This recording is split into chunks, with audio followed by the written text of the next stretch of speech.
You're born into a small town that cares about three things: Friday night lights, the church potluck, and who's going to be the next local football hero. You grow up strong, broad shoulders by 8, fast enough to outrun your classmates, tough enough to drag them 5 yards. The old men at the gas station nod and chuckle when you walk by. Gonna be a linebacker someday, huh? You never really chose football. Football chose you, and your dad made damn sure of it. He was the one barking at you from the sidelines to hit harder, even when you'd rather be anywhere else, riding your bike with the other kids or playing tag with your sisters in the backyard. But you don't ride bikes. You've got drills tonight, and tomorrow, and every weekend until you graduate. By middle school, the backyard games are gone. Your free time shrinks to whatever's left between practice and nursing bruises. You do love the game. The roar of the crowd. Your dad beaming from the stands when you make a hit he can brag about at work. But that doesn't mean the cold mornings, the sprained ankles, or the endless drills don't suck. They do. But in this town, there's no other lane for you. You're built for linebacker. You're praised for it. So you learn to live with the parts that suck. Pop Warner becomes JV. JV becomes varsity. High school hits like a truck. You're up against kids bigger than you, faster than you, tougher than you. You tape up a knee brace before homecoming because you've been limping since the last game. By halftime, your shoulder's half out from a goal line pileup. So you pop it back in behind the bench while the bands play. Nobody notices the pain. They're too busy cheering when you drop the same running back for a loss on 3rd down. And that's the trade, right? Busted joints, hairline fractures, all so you can stand out there under the Friday night lights while the whole town holds its breath. You tell yourself it's worth it. And for a moment, it really does feel like you're becoming someone. Junior year comes fast. You're calling the defense, barking out shifts, pointing out coverage like you own the field. College scouts show up, lean on the fence, scribble notes while your dad stands a few feet away, trying not to look too excited. When senior year comes around, the offers roll in. Maybe not Alabama or Ohio State, but a solid D1 school. Big enough. You get the scholarship. Full ride. You sign the letter at the kitchen table. Hands shaking. Your mom's behind you in a heartbeat, arms wrapped tightly around your shoulders. Your dad stands back with tears in his eyes, trying to blink them away. A few weeks later, you move out. First real goodbye. You tell them you'll be back, but there's this strange feeling you can't shake. You know you won't come back the same. College hits you like a truck. 2-a-days under the sun that cooks your skin right through your pads. You're too slow to be a safety, too small to be a lineman. So you bulk up, kill your speed, live on protein powder and cafeteria slop. You stay up nights in the film room, memorizing every snap, every route, every offensive wrinkle.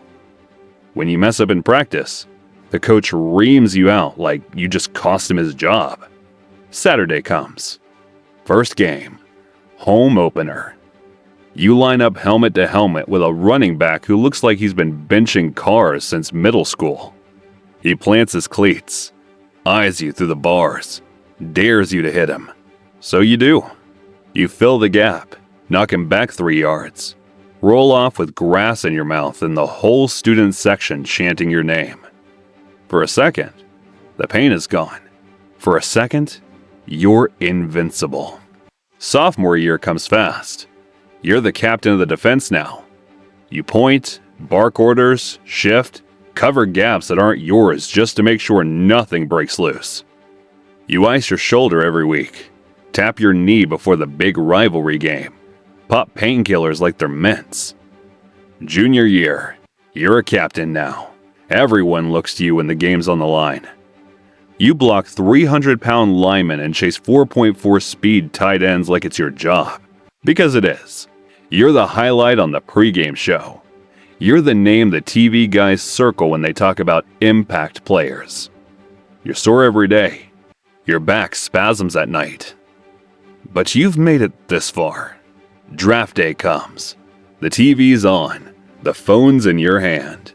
When it finally buzzes and your name flashes across the screen, you shoot up so fast you nearly knock over the lamp. For a second, it feels like the whole world's wide open. You sign the contract. Not a top pick, but you're in. You move into an apartment. Nothing fancy, but compared to that old dorm you shared with 2 sweaty linebackers, it feels like a palace. Then camp hits, and it's nothing like college ball.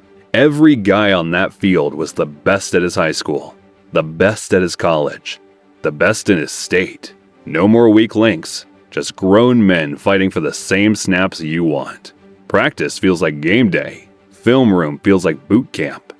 One blown coverage and the guy behind you is ready to take your spot. You learn fast. You keep your head down. You take the hits. You push back. You win games you weren't supposed to win. You drop a few that keep you up at night. But you hold your own. And when your rookie season's over, you're not just still standing. You're a Pro Bowler. For now, you feel unstoppable. The checks get bigger. You buy your dad a truck he'd never spend the money on. You're 25 and your face is plastered on local billboards for car dealerships you've never actually been to. You get recognized in grocery stores. Old teachers text your mom to say how proud they are. And then you meet her. You're out with the guys after a home win. She's not impressed by the highlights. She doesn't care about your stats. But she listens when you talk about the games you lost. The tackles you missed, the parts that still hurt when you breathe in too deep. You marry her 3 years later. Backyard wedding. Your teammates all lined up in suits they're sweating through.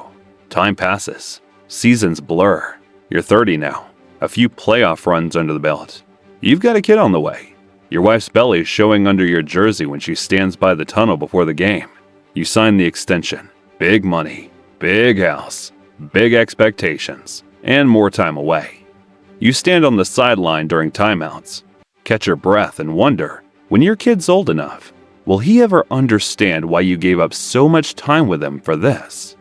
Why you're throwing your shoulder into a 250-pound fullback instead of being home for bedtime stories? You still win games, enough to keep your number on the jerseys.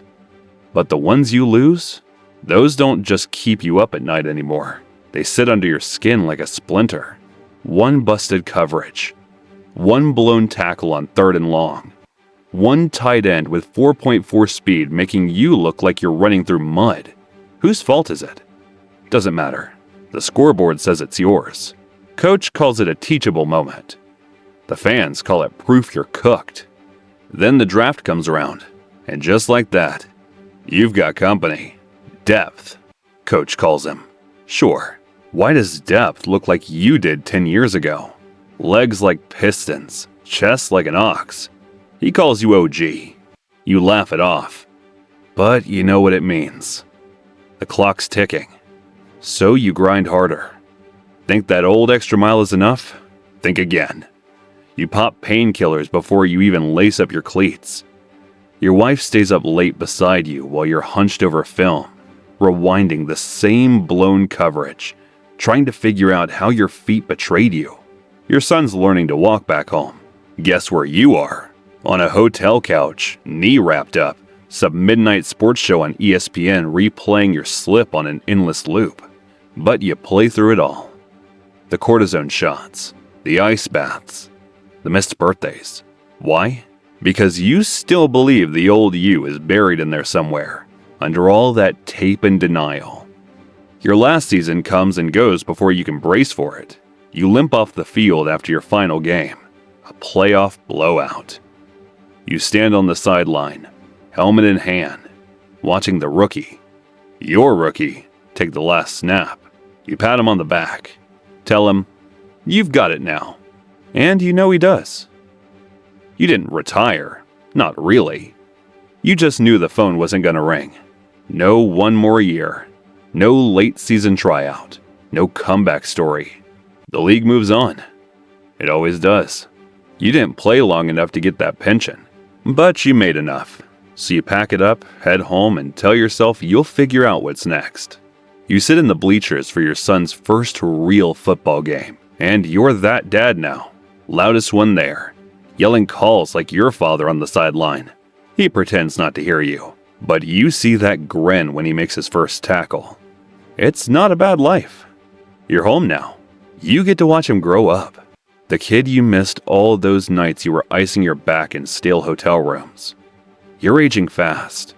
Your back locks up every time it rains. Getting off the couch feels like bench pressing a nose tackle.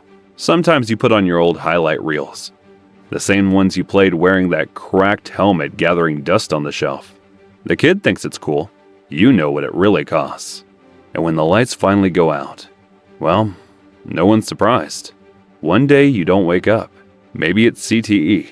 Maybe it's your heart. Maybe it's every hit you ever took coming back to cash in.